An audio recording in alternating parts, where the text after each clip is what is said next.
Top Congo FM 88.4, première radio d'information en République démocratique du Congo. Dans l'actualité ce lundi, les FARDC tentent de déloger les rebelles M23 sur les collines de Tchanzu et Runyoni au nord Kivu. Selon la société civile, les bombardements ont provoqué des déplacements massifs de plusieurs personnes qui prennent la direction de Rutshuru Centre. Top Congo FM. À Kisangani, plusieurs chrétiens catholiques se sont retrouvés dans la rue ce lundi pour une marche de solidarité aux victimes de l'insécurité à l'est du pays. Marche organisée par l'archidiocèse de Kisangani. Top Congo FM. Élection des gouverneurs et vice-gouverneurs dans 14 provinces. Le président de l'Assemblée nationale exhorte les députés provinciaux à faire le choix de la compétence et de la moralité. Christophe Mbosso l'a dit lors d'une rencontre à Kinshasa. Top Congo FM. On va parler également des épreuves préliminaires de la formation professionnelle et métiers édition 2022. Environ 830 personnes participent à ces épreuves. Qui fait quoi, où, quand, comment? Tout de suite, le journal. Top Congo FM, le journal vous est présenté par Roger Kalala. Merci d'avoir choisi Top Congo FM. Des rebelles M23 sur les collines de Tchanzu et Runyoni au nord Kivu. Les FARDC tentent depuis la nuit dernière de les déloger de ces collines situées à plus ou moins 10 et 15 km. Selon la société civile, les bombardements ont provoqué des déplacements massifs de plusieurs personnes qui prennent la direction de Rutshuru Centre. Il y a aussi des gens qui traversent la frontière pour se réfugier en Ouganda voisin. Jean Demassen Baziaka, coordonnateur d'une organisation de la société civile, joint au téléphone par Jonathan Kombi. Les éléments de M23 ont attaqué les positions de nos vaillants FARDC qui sont basés à Tchanzu et Runyoni. C'était vers 1h du matin que ces hommes ont attaqué les positions de nos éléments. Présentement, comment se comporte la population de ces entités? Nos populations sont en train d'évacuer pour prendre refuge dans les pays voisins. Et à l'heure où je vous parle, il y a déjà certains habitants qui ont déjà traversé, qui sont déjà en Ouganda. Et ceux-là qui résistent sont en train aussi de prendre la direction pour retour au centre. Donc, comprenez que les affrontements se poursuivent. Donc, vous confirmez qu'à Bunagana, par exemple, à la frontière, il y a des bandades. Les gens sont en train de quitter même Bunagana pour aller de l'autre côté en Ouganda. À Bunagana, les populations sont déjà en débandade parce que ceux-là qui viennent de Tchanzu, ceux-là qui viennent de Runyoni sont en train d'évacuer. Et donc, même à Bunagana, à l'heure où je vous parle, c'est en débandade. C'était donc Jean Demassen Baziaka au téléphone de Jonathan Kombi. Je vous rappelle que les collines de Tchanzu et Runyoni sont situées à environ 10 et 15 km de Bunagana, cité frontalière avec l'Ouganda. On note vous toujours, les activités tournent au ralenti dans la cité de Boulongo sur la RN4, la route nationale numéro 4 à 30 km de Beni. Climat observé 24 heures après les attaques de présumés rebelles ADF dans 3 villages du secteur de Rwenzori. 5 civils ont été tués. Les cérémonies d'inhumation devraient avoir lieu ce lundi d'après Jean-Paul Katembo, chef de cité de Boulongo, joint par Erickson Louembwe. La situation est relativement calme, sauf l'incident d'hier où il a traversé dans le village de Kisima en provenance de Kinyambaore. Là, on enregistrerait quelques cas de tueries. Jusque-là, on parle 4 au niveau de Kisima et 1 au côté de Kinyambaore. C'est ce qui fait maintenant qu'il y a un peu d'inquiétude, un peu de soucis. Hier, mais ce matin, on est en train de s'inquiéter par rapport à ces énièmes tueries. La plupart, c'était sur leur passage, donc partout où on rencontrait, effectivement, ils pensaient aux exactions. Pour les gens, c'était quand ils se rendaient vers le champ. Les autres, c'est partout dans leur passage. Le centre de Boulongo est affecté par le fait que les gens qui sont de ce côté-là, presque tous sont de Boulongo. Ce qui fait que Boulongo soit vraiment en inquiétude. Mais les exactions se sont passées dans le secteur Rwenzori, dans les villages de Kisima et les villages de Kimandaori.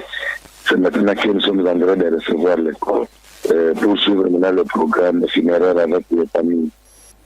Et en Ituri, une femme a été arrêtée avec des munitions de guerre. Elle est accusée de collaborer avec le groupe armé.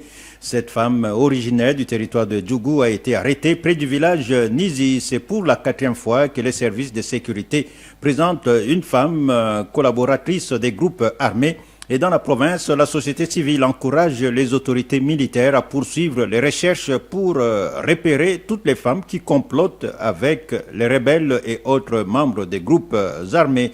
Ingénieur Dieudonné Lossa au micro de Franck Assanté. Le fait de mettre la main sur celle-là qui est en train de ravitailler les groupes armés, pour nous c'est une très bonne nouvelle. Mais seulement, ce que nous n'arrivons pas à comprendre jusqu'à ce moment, c'est que combien de fois on va arrêter ces ravitailleuses. Ça peut être la 4e femme qu'on attrape avec les munitions en train de ravitailler les groupes armés. Nous ne pouvons pas comprendre que tous les jours on nous présente les femmes ravitailleuses, alors on ne sait pas présenter qui leur donne les armes.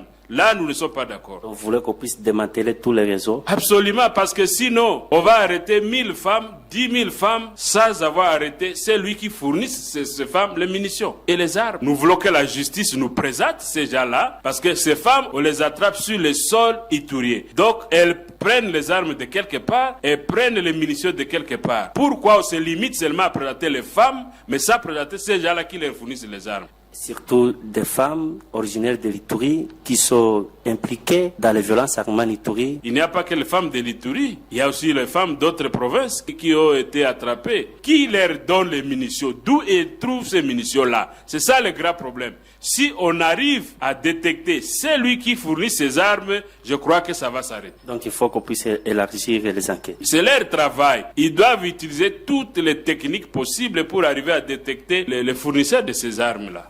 Ingénieur Dieudonné Lossa, membre de la société civile en Ituri, et quelques déplacés ont reçu des vivres et divers produits du gouvernement congolais, mais il y a des voix qui s'élèvent et veulent avoir les détails sur ces produits et les fonds alloués pour l'assistance aux vulnérables. Correspondance Franck Assanté. Sur terrain, dans les différents sites de déplacés qui ont été ciblés pour bénéficier de ces récentes assistances du gouvernement congolais, les bénéficiaires se plaignent et parlent d'un probable détournement de leur assistance. C'est dans ce sens que le député national Raymond Tcheda Pataï, élu de cette province, qui faisait partie de cette délégation du ministère des Affaires humanitaires, fixe l'opinion dans ce qui suit. Il y a aussi des enveloppes, de l'argent qu'on va remettre à 171 familles victimes des massacres dans les différents sites. À Drodo, c'est 58 ménages, 58 enveloppes aussi. À Boulé, il y a 62 ménages. Et l'axe Kilo, il y a 41 ménages. Voilà, donc c'est 171 enveloppes qu'on a remis aux 3 chefs coutumiers de Bahema Nord, de Bahema Badjere et de Banyali Kilo pour remettre, n'est-ce pas, aux familles éprouvées là où on a massacré des personnes, à Syrie, Berkozo, à Boulé, à Rome. Ces derniers appellent les forces vives et d'autres structures concernées de récolter des données possibles pendant cette opération de distribution pour lui permettre de faire rapport à qui des droits. Nous voulons que tout cela arrive réellement sur le terrain, que les déplacés, que les familles concernées puissent réellement recevoir ce que le gouvernement a donné. Et là, nous avons demandé le concours de nos collègues députés provinciaux, le concours des chefs coutumiers et le concours de la société civile pour vérifier les déchargements dans les différents sites avec les responsables des différents sites. Donc pour que toute cette histoire arrive dans les sites, pour que les cibles soient atteintes. Ainsi, nous pouvons clôturer notre rapport. Bounia, Franck Assanté, Top Congo FM. Et à Kisangani, plusieurs chrétiens catholiques étaient ce lundi dans la rue. Une marche de solidarité a été organisée pour soutenir les populations victimes de l'insécurité. À l'est du pays, la manifestation a été précédée d'une célébration eucharistique pour le vicaire général de l'archidiocèse de Kisangani. L'organisation de cette marche est une manière d'interpeller l'opinion par rapport aux tueries qui se poursuivent en Ituri et au Nord Kivu. Monseigneur François Moirabou au micro de Godlive Omondo. Nous avons bien voulu donner la suite au message de nos pères les évêques de la province ecclésiastique de Kisangani. Dans leur dernière réunion statutaire, ils ont analysé la situation sociopolitique au niveau des 9 diocèses qui constituent la province ecclésiastique de Kisangani. Il s'est constaté qu'il y a une situation d'insécurité récurrente au niveau de l'Est, pratiquement à l'Ituri. Ils ont sorti un message dans ce sens-là, un message d'interpellation par rapport à la tragédie que vivent nos frères et sœurs de l'Ituri, nos compatriotes. Pour donner suite à ce message-là, nous avons bien voulu organiser cette marche de solidarité et de compassion à l'endroit de nos frères et sœurs. Une façon d'interpeller l'opinion tant nationale qu'internationale par rapport à cette tragédie-là. Nous sommes des hommes de foi et de l'espérance. C'est ça notre particularité. Un chrétien ne désespère jamais. Il est confiant et reste confiant puisque la solution à nos problèmes, le dernier mot revient à Dieu. Nous nous recommandons au Seigneur pour qu'il nous vienne au secours s'il peut porter terme à cela par son action. On décidait justement c'est l'éveil de conscience, qui prennent conscience de ça, de cette tragédie. Ça a l'air de devenir un fait divers, banal. C'est ce massacre-là de vies humaines. Or, nous, de par notre sang, la vie est sacrée. On ne doit pas se jouer avec la vie comme ça, banaliser la vie comme ça. Une messe, c'est justement pour faire revêtir notre action le caractère spirituel et pastoral. Monseigneur François Moirabou au micro de Godlive Omondo. Et à Mweneditu, dans la province de Lomami, des bandits ont été présentés durant le week-end. Selon les commissariats de la police, ces jeunes récidivistes sont identifiés selon leur tatouage quartier, mais également les noms comme loup-garou, parisien ou les Bayouda. Correspondance Ali Boukassa Kabambi. Parmi ces jeunes aux arrêts, il y a des élèves et des étudiants. Ils sont tous de la bande dénommée Loup-Garou. Ce week-end, ils se sont rendus à la police. Avec la mère de Mweneditu Fidéli Kabinda, ils échangent. Je me défendais lorsque je faisais encore le karaté. Il y avait de ces gens-là qui doutaient de ma compétition. Alors, ils commençaient maintenant à me chercher même à la cité. Maintenant, toi, tu es en Bushima et tu viens faire quoi ici? Mon papa est gravement malade. Donc, votre groupe n'existe plus? Jamais. Tu as mis fin à votre groupe? Je les ai déjà parlé. Vous êtes d'accord que c'est fini? Oui. Pour la PNC Mweneditu, ce dossier préoccupant doit concerner tout le monde. Colonel Odongangolo. Il n'y a pas seulement ces groupes ici qui est tombé au filet. Il y en a encore d'autres. Tous ces groupes ici, donc troublent l'ordre public même en pleine journée. Ces jeunes gens, il y a 2 ou 3 fois, nous avions arrêté certains, les mineurs au tribunal de paix, les majeurs au paquet de la naissance. Mais par la suite, ils se sont retrouvés en liberté. Et bien sûr, nous allons encore entrer en profondeur pour arriver à démanteler leur campus ou leur temple, qu'on démantèle tous leurs féticheurs et que les autres se rendent. Jusqu'ici, les groupes actifs de ces jeunes sont une dizaine à travers la ville. Le temple de Loup-Garou. De Mweneditu, Ali Boukassa Kabambi, Top, Congo FM. Plus de 21. Affaire François Beya, une messe d'action de grâce a été organisée à la cathédrale Notre-Dame du Congo. L'idée est d'implorer la grâce et la protection divine en faveur de l'ancien conseiller spécial du chef de l'État, Géry Batangui, porte-parole de la dynamique François Beya, structure à l'origine de cette messe, des propos recueillis par Barik Bouema. Implorer la grâce divine pour la bonne santé à tous égards de M. François Beya Kassonga, conformément à la volonté de Dieu telle que stipulée dans sa parole en 3 Jean 2. Je cite, bien-aimé, je souhaite que tu prospères à tous égards et sois en bonne santé comme prospère l'état de ton âme. La protection de M. François Beya, la dynamique François Beya, à travers cette messe d'action de grâce, profite pour lancer un appel vibrant à tout Congolais et partout à travers le monde, de bâtir cette culture positive, d'honorer, de valoriser et de reconnaître les mérites et actions positives de tout digne fils et filles du pays qui travaillent ou qui aillent à travailler pour l'intérêt de la nation. Et François Beya en fait partie. En tant qu'un modèle, un homme loyal, un homme intègre et surtout un homme d'État passionné à servir son pays, quel que soit le temps, les circonstances ou le régime politique. Des propos recueillis par Barik Bouema. Des enfants qui tuent leur mère, c'est dans les territoires d'Idiofa. Une femme âgée de 60 ans a été tuée en brousse. Les faits se sont passés la soirée de dimanche après que ces enfants ont tenté de brûler cette femme, leur mère donc, dans sa case. Écoutez le coordonnateur de la nouvelle société civile, Arsène Kassiama, au téléphone de Jonathan Messa. Une vieille maman qui a au moins la soixantaine d'années, au nom de Antap, qui a été tuée par ses propres fils suite à la mort successive de ses petits-fils. Semblerait quand on lui a posé la question, elle a accepté, c'est elle qui le fait. Elle est à la base de tout cela. On lui a demandé s'il pouvait quand même essayer de laisser le quatrième ici, si on pouvait vraiment le pardonner. La maman n'a pas voulu comprendre et c'est ainsi que ses enfants fâchés, ils sont allés brûler sa case là. Quand on a brûlé la case, la maman a tenté un peu de fuir. Dans bourse là, non, on l'a suivi, on l'a abattu. Quand on l'a abattu, on l'a laissé là-bas. Ils ont essayé de brûler la bourse qui est tout autour et le feu l'a touché un peu. Bon, le problème de la justice populaire, c'est vrai qu'il y en a un peu partout, même à Idiofa. Mais ici, ce sont les enfants de cette maman. C'est la demande sensible. Donc, il faut sérieusement une sensibilisation pour éviter quand même cette justice populaire. Vraiment, ça demande ça. Voilà, des enfants qui ont tué leur propre mère, ça dépasse tout entendement. Élection de 2023, le parti politique Alliance des démocrates pour l'émergence du Congo va soutenir la candidature de Félix Tshisekedi à la prochaine présidentielle. La décision a été prise le week-end, c'était lors d'une session extraordinaire du parti, session convoquée pour clôturer le mois de la femme. Plusieurs femmes ont même été brevetées. Le parti de Placide Tshiswampa estime que le bilan du président Félix Tshisekedi est positif. Il mérite donc un second mandat.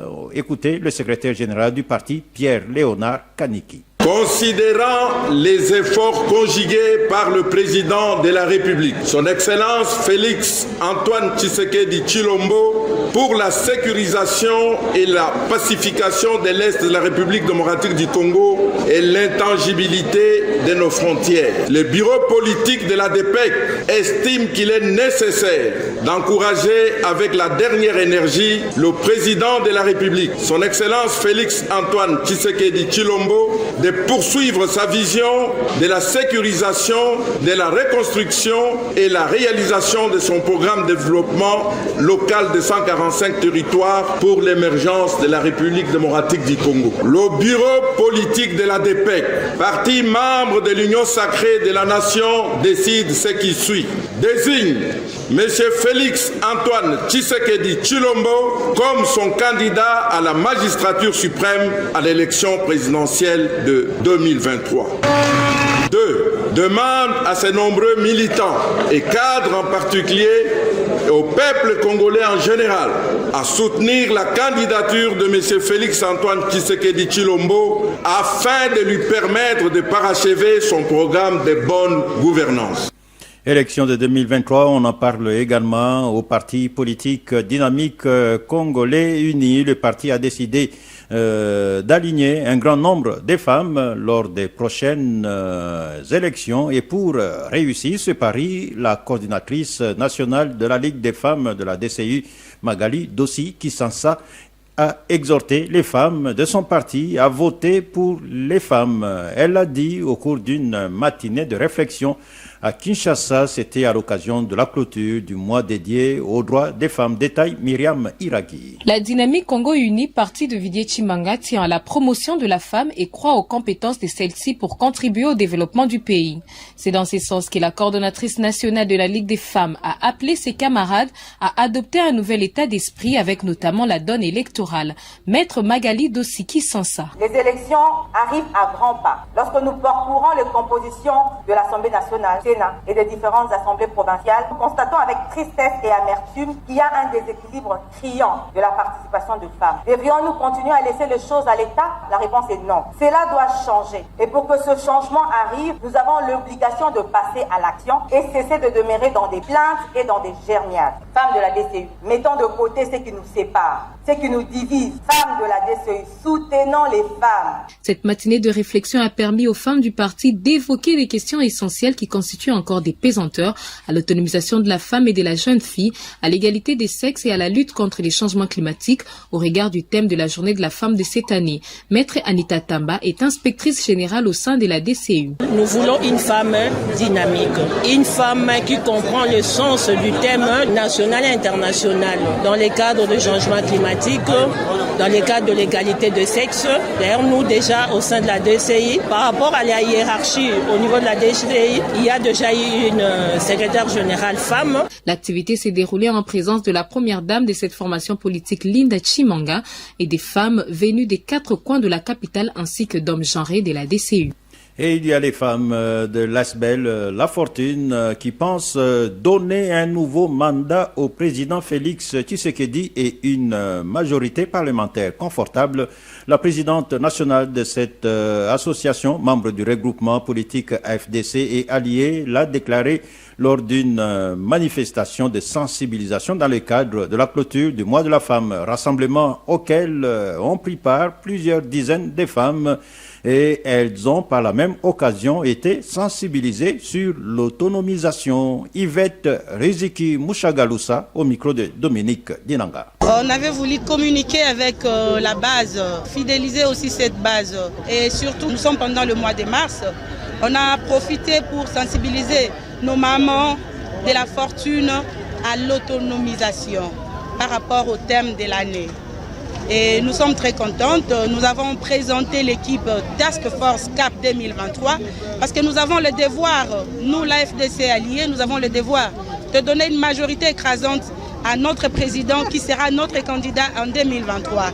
Et on a voulu donner les grandes lignes à notre base. L'ASBEL La Fortune est membre de l'AFDC. Et nous, en famille, nous en AFDC, nous vivons en famille. L'AFDC ne peut pas laisser la fortune évoluer dans le solo. Donc, c'est même la raison ou la présence de nos autorités ici sur place. La fortune, c'est une grande association. Nous avons des ambitions, tant politiques que sociales. Et au sein de l'AFDC, nous allons faire de notre mieux pour contribuer à l'édifice. Nous devons reconstruire notre pays. À travers le parti FDC, nous faisons un effort d'apporter nos contributions tant soit peu. Il y a également le parti UNC dans la province du Lualaba qui affûte ses armes pour les prochaines élections. Le secrétaire interfédéral de ce parti annonce la campagne d'adhésion des leaders d'opinion en vue d'arracher plusieurs sièges lors de la bataille électorale prochaine. Christian Massoudi renseigne en outre qu'il fera une tournée dans les 5 territoires de la province du Lualaba afin de prêcher la vision de l'Union pour la nation congolaise. Reportage Timothée Prince Odia. À l'approche des prochaines joutes électorales prévues en 2023, l'UNC Lualaba s'est mis d'ores et déjà en ordre de bataille pour affronter cet exercice démocratique. À l'occasion de la notification des membres de son cabinet, le secrétaire interfédéral de l'UNC Lualaba renseigne que les stratégies sont en train d'être mises sur pied pour une victoire certaine aux prochaines échéances électorales. Christian Massoudi. Les élections, bien sûr, se pointent à l'horizon. En tant que parti politique, nous sommes en train de nous préparer en conséquence pour ainsi gagner ces élections, que ce soit au niveau de la province, que ce soit aussi au niveau national. Raison pour laquelle toute réussite doit commencer par une organisation. Nous sommes en train de nous organiser de manière à ce que nous puissions demain réussir pour nous, c'est-à-dire nous devons sortir les députés au niveau de la province du Lualaba. Pour ce faire, le secrétaire interfédéral de l'UNC Lualaba annonce une tournée dans les territoires de Lubudi, Muchacha, Sandoa, Kapanga et Dilolo dans les prochains jours afin de redynamiser les partis chers à Vital Kamerhe. Je suis en train de me préparer pour ainsi faire le tour de tous les territoires de Lualaba pour installer et présenter les leaders d'opinion à notre base, de manière à ce que nous soyons très forts pour ainsi remporter les élections qui pointent à l'horizon. On doit faire confiance à l'INC parce que l'INC c'est un parti bien organisé. Kolwezi Timothée Prince Odia, Top Congo FM. Élection des gouverneurs et vice-gouverneurs dans 14 provinces. Le président de l'Assemblée nationale exhorte les députés provinciaux à faire le choix de la compétence et de la moralité. Pour Christophe Mbosso, la stabilité des institutions provinciales est liée à la qualité managériale de leurs animateurs. Lors d'une rencontre à Kinshasa, il leur a appelé la cohésion et la réconciliation. En ce qui concerne le projet de développement de 145 territoires, le président de l'Assemblée nationale leur a demandé de s'impliquer pour sa réussite. Christophe Mbosso, des propos recueillis par Barik Bouema. D'exhorter les enfants de Bandundu à vivre dans la paix, dans l'entente, dans la fraternité et dans le pardon. Si les fils et les filles des Grands Bandundu s'aiment les uns et les autres, les Grands Bandundu ira de l'avant. Le projet de 145 territoires, c'est une grande opportunité parce que c'est une première initiative du développement à la base qui commence dans notre pays depuis plus de 60 ans d'indépendance. Et là, on va de la base. Donc, Bandundu à sa part. Chaque territoire du Grand Bandundu a des projets qui vont être développés. Et nous, tous les élus, tous les opérateurs politiques du Grand Bandundu, nous devons nous impliquer pour que ces projets deviennent une réalité, que ça soit un succès. Nous devons présenter des candidats qui ont des profils, qui ont des qualités morales et des qualités intellectuelles. Alors si nous faussons, nous ne respectons pas les critères, en ce moment-là, nous biaisons les développements à la base. Je me déplacerai personnellement en compagnie des honorables députés nationaux, des honorables sénateurs de chaque province pour qu'on fasse une tournée dans les grands domaines. On tourne la page de la crise à la nouvelle génération tshisekédiste. Dan Marshall Tumba Mubenga est le nouveau président du groupe, longtemps divisé avec l'aile Junior Mata et Dona Soft Mukuna.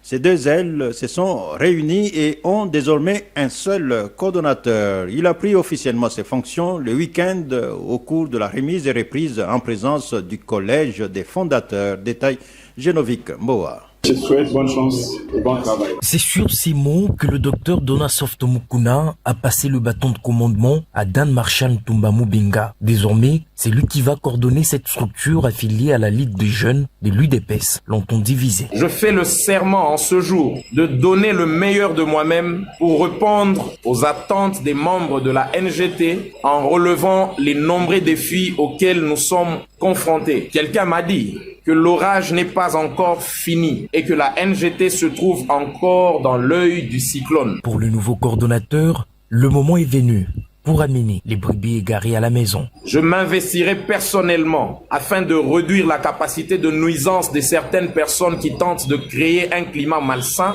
au point de donner une image caricaturale de notre structure. Après 13 ans d'aventure, la NGT est implantée partout en RDC. Un mérite aux prédécesseurs, notamment le docteur Dona Soft Mukuna. Je crois que vous allez aussi aider le nouveau coordonnateur qui a un désir manifeste pour que cette structure aille de l'avant. Puis viendra le tour du président du collège des fondateurs d'interpeller la nouvelle coordination. Nous croyons en vous. La tâche n'est pas facile. Il peut y avoir des divergences, mais que ces divergences-là ne soient pas un objet, il y a discorde. Que ces divergences-là ne soient pas une occasion, il y a rupture. Pour Fabrice Bakaloufou, parmi les objectifs que devrait se fixer la nouvelle coordination, il y a la préparation des prochaines échéances électorales.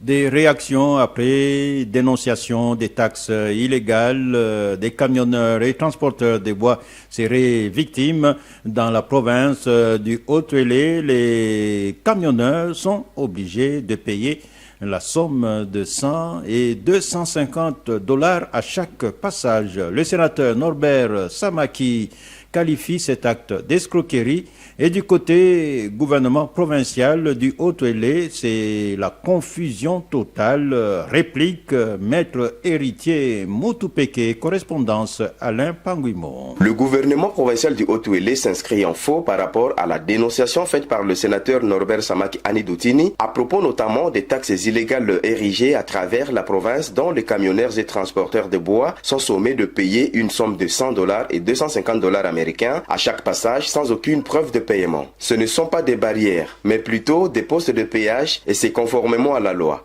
réplique Maître Héritier Atibassaï Moutopeke, le commissaire provincial en charge de l'environnement, planification et mouvements associatifs au sein du gouvernement provincial du Haut-Uélé. Je dis, je m'inscris à faux. À ma qualité de commissaire à charge de l'environnement, nous avons enquêté. On a compris que l'honorable sénateur confond les choses. La population est témoin de tout ce qui se fait pour l'intérêt général dans notre province du Haut-Uélé, sous le leadership du gouverneur Christophe Bassiané-Nanga.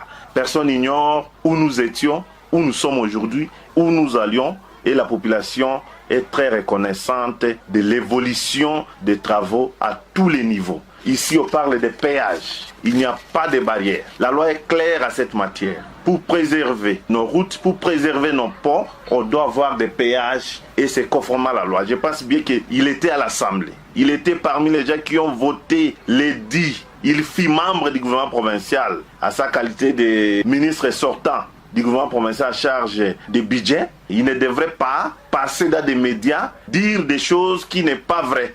Isiro, Alain Panguimo, Topungo FM. Au Nord Kivu, il y a des réseaux de recrutement de jeunes filles mineures pour l'exploitation sexuelle. Selon le président de la société civile, noyau de Lubero Centre, les victimes sont des filles dont l'âge varie entre 14 et 17 ans. Elles sont amenées à Butembo, au village Moussassa et ailleurs dans les carrés miniers pour travailler dans des maisons de tolérance et autres.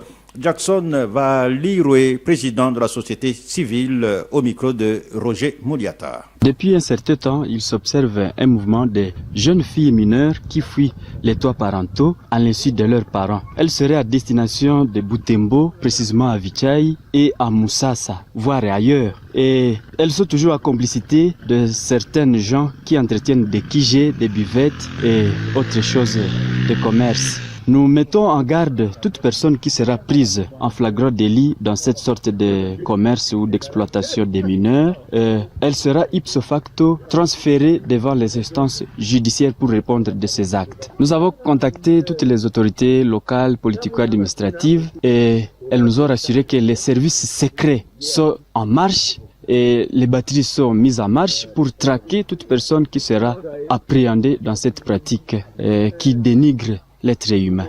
Des propos recueillis par Roger Mouliata. Elles sont déterminées à redorer l'image de la commune de Makala. Les femmes unies pour le développement de Makala, FUDEMAC, ont organisé une journée de sensibilisation dimanche sur l'autonomisation de la femme. Pour cette structure de la société civile, la femme ne doit pas tout attendre de l'homme.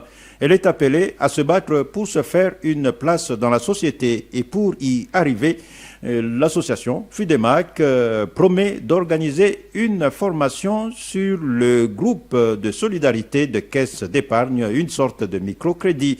Antoinette Lokomba, coordonnatrice nationale de FUDEMAC, au micro de Isabelle Moengo. Les rassemblements d'aujourd'hui, nous avons préféré plus appeler les femmes et les interpeller par rapport au mois de mars, parce qu'il y a confusion parmi les femmes. D'autres femmes pensent que le 8 mars c'est pour l'épargne. Or, c'est pas l'épargne, c'était un combat que les autres ont mené et nous devons poursuivre ces combats et que rendre cette femme autonome. Comment vous pensez le faire concrètement? Nous allons procéder à une formation sur l'entrepreneuriat. Donc, ça va pousser les femmes à l'autoprise en charge parce que nous savons que notre commune, c'est parmi les communes, on les dit les démunies entre guillemets, mais c'est pas le cas. Si nous pouvons former cette femme, la femme prend conscience et elles vont s'organiser elles-mêmes. Elles verront qu'elles ont de l'argent, mais c'est juste une question d'organisation. Au FUDEMAC, c'est pas seulement l'entrepreneuriat. Nous faisons de cette femme qu'elle soit aussi politique, parce qu'il y a les élections aussi qui pointent à l'horizon. On ne peut pas négliger, parce que quand vous négligez la politique s'occupe de nous chaque jour.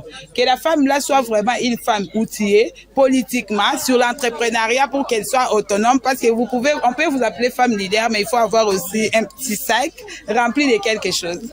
Des propos recueillis par Isabelle Moengo. Épreuve préliminaire de la formation professionnelle et métiers, édition 2022. Environ 800 personnes prennent part à ces épreuves.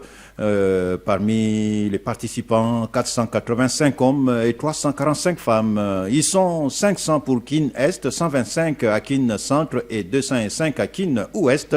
donnant le go de ces épreuves. Ce lundi, la ministre de la Formation professionnelle et métiers rappelle que ces épreuves sont une des étapes de l'examen national des fins d'études professionnelles ENAFEP et seront suivies de la hors-session et la session ordinaire. Antoinette Kipoulou, des propos recueillis par Barik Bouema. Depuis une année, le ministère organise l'examen national de fin d'études professionnelles ENAFEP. En sigle, ces épreuves se répartissent en 3 temps, le préliminaire, la hors-session et la session ordinaire. Ces jours marquent donc le démarrage de la 2e édition de cet examen qui constitue aujourd'hui les parachèvements pour la certification. En effet, les missions d'évaluation des apprentissages et des certifications des apprenants dévolues à mon ministère découlent des attributions fixées par l'ordonnance présidentielle du 7 janvier 2022 signée par le président de la République, son Excellence Félix Antoine Tshisekedi Tshilombo. Par sa ferme volonté, le ministère de la Formation professionnelle et métiers, longtemps méconnu, devient lentement mais sûrement non seulement l'ancrage de la formation professionnelle en République démocratique du Congo, mais également le guichet unique de la qualification et de la certification. Chers apprenants, je vous félicite et vous encourage à prendre au sérieux ces premiers exercices auxquels vous êtes soumis aujourd'hui et qui va vous ouvrir la voie menant aux autres étapes d'évaluation au mois de juin et juillet prochain. Un nouveau comité à la tête du bureau exécutif national du SINAMED. Les 8 nouveaux membres de l'équipe dirigeante du syndicat national des médecins ont pris fonction le week-end à Kinshasa. Dr Mankoy Badjoki, secrétaire général national sortant, a cédé le fauteuil au Dr John Senga, le nouveau secrétaire général, à qui il demande de pérenniser les acquis du SINAMED en défendant sans complaisance les intérêts des syndiqués. Détail Peggy Wabeno. Les membres du nouveau bureau exécutif national du SINAMED ont été installés à la tête de cette structure lors des travaux du 3e congrès ordinaire du syndicat national des médecins tenu à Kinshasa du 24 au 26 février dernier. Près d'un mois après, ils entrent en fonction. Dr Mankoy Badjoki, secrétaire exécutif national sortant, après 2 mandats successifs, se fait remplacer par le Dr John Senga. Il recommande à son successeur de porter haut l'étendard du syndicat. Monsieur le secrétaire général, mon souci majeur et en vous léguant cette responsabilité, c'est d'assurer la pérennité du syndicat national des médecins ASMED, de défendre l'honneur, la dignité du syndicat national des médecins par tous les moyens. Et vous porterez l'étendard du syndicat national haut. Le secrétaire général national entrant reconnaît le travail abattu par son prédécesseur pour l'amélioration des conditions socio-professionnelles de tous les médecins de la RDC. Dr John Senga promet de marcher sur ses traces. Je n'ai pas votre aura, je n'ai pas votre charisme, mais je pense que nous avons travaillé en tant que syndicalistes éclairés. Vous nous avez transmis les stratégies pour pouvoir combattre, afin que les fruits de ce combat-là soient des fruits qui permettent aux médecins de pouvoir vivre plus ou moins aisément. Nous allons donc compter sur vous, pas en tant que quelqu'un qui est parti, mais en tant que quelqu'un qui va continuer à nous donner des conseils, parce qu'en fait, vous êtes, selon les nouveaux statuts, membre du conseil consultatif des stages. Et à ce titre, je pense que vous serez toujours proche du SINAMED. Il y a eu aussi des réaménagements à la CONACOV. Dr Fabien Zoko, membre de la Commission nationale de contrôle et vérification, cède sa place au Dr Bedo Balebela. La Commission nationale de prévention routière va réceptionner prochainement 930 panneaux de signalisation. Cela a été dit hier lors du lancement des travaux de signalisation horizontale et lumineuse à Kinshasa. Cette réalisation pilotée par la Commission nationale de prévention routière, organe technique du ministère des Transports, s'inscrit dans le cadre du projet de modernisation du trafic routier en RDC.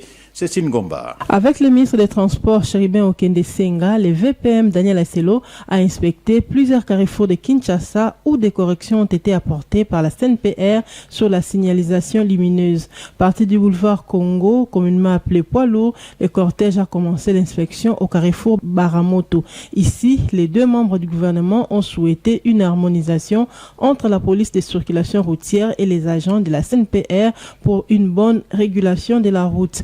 Au carrefour du boulevard Sendwe Lumumba et Université, que les Quinois appellent Cohydro, le vice-premier ministre et ministre de l'Intérieur a procédé aux côtés du ministre des Transports au lancement proprement dit de la signalisation lumineuse installée par la CNPR grâce au partenariat avec la société Valornet.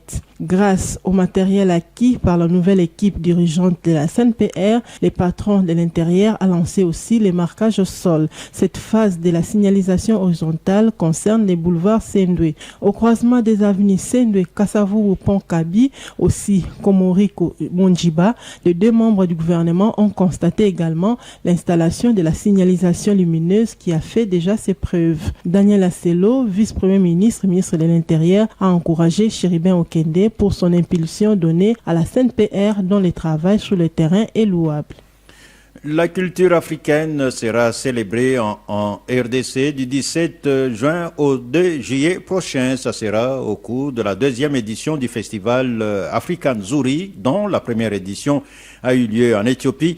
Pendant 3 week-ends, les participants de toutes les 5 régions africaines vont célébrer l'art, la cuisine, la danse, l'habillement, la musique et l'histoire. Écoutez la directrice générale de Africa Zuri, Sonia Kabanda Maliza, au micro de Genovic Boa. Nous allons célébrer l'Afrique du Nord, l'Afrique du Sud, l'Afrique de l'Est, l'Afrique de l'Ouest et aussi l'Afrique centrale ici en RDC. Avec la culture, l'art, la cuisine, le fashion, les chants et surtout, n'oubliez pas, nous allons célébrer l'histoire. Donc nous allons justement faire voyager toutes ces personnes ici en RDC, dans toutes ces régions africaines. Ce que je veux apporter de nouveau, c'est que mes frères congolais effacent ces problèmes de diversité qui les freinent, en pensant que les autres sont plus grands, plus gros, plus beaux que nous. Ce n'est pas du tout le cas. Nous avons une conférence d'ailleurs humaniste au cours de cet événement qui est intitulé « Tu es unique ». Tu es unique, c'est-à-dire je suis unique, moi Sonia, parce que j'ai réfléchi, j'ai pensé à cet événement pour que nous puissions élever l'étendard du Congo. Tu es unique parce que Monsieur Peintre a réfléchi à une certaine peinture par rapport à ses talents, parce que Monsieur Musique a réfléchi par rapport à ses lyriques et par rapport à ses notes. Donc je veux vraiment que le peuple congolais sache que tout est en Afrique. Nous avons beaucoup de choses et que nous devons absolument relever ce défi parce que nous n'avons pas besoin de voyager pour aller en Europe. Et ce festival qui sera parrainé par la première dame de la RDC, Denise Nyakeru Tshisekedi, sera précédé d'une conférence le 10 juin 2022. Paiement de la facture Régie des eaux. La Régie des eaux, direction provinciale de Kinshasa, a lancé depuis le mois de mars 2022 une campagne dénommée Recouvrement des créances auprès des abonnés de Kinshasa. Objectif, garantir l'exploitation. La Régie des eaux demande à tous les abonnés en retard de paiement de bien vouloir honorer ces factures de consommation d'eau afin d'éviter tout désagrément lié à l'interruption de la desserte en eau. La Régie des eaux rappelle également que toute facture du mois est payable dans les 8 jours après sa réception. Top Congo FM 88.4, première radio d'information en République démocratique du Congo. Notez pour l'essentiel de l'actualité, les FARDC tentent de déloger les rebelles M23 sur les collines de Tchanzu et Runyoni au Nord Kivu. Selon la société civile, les bombardements ont provoqué des déplacements massifs de plusieurs personnes qui prennent la direction de Rutshuru Centre.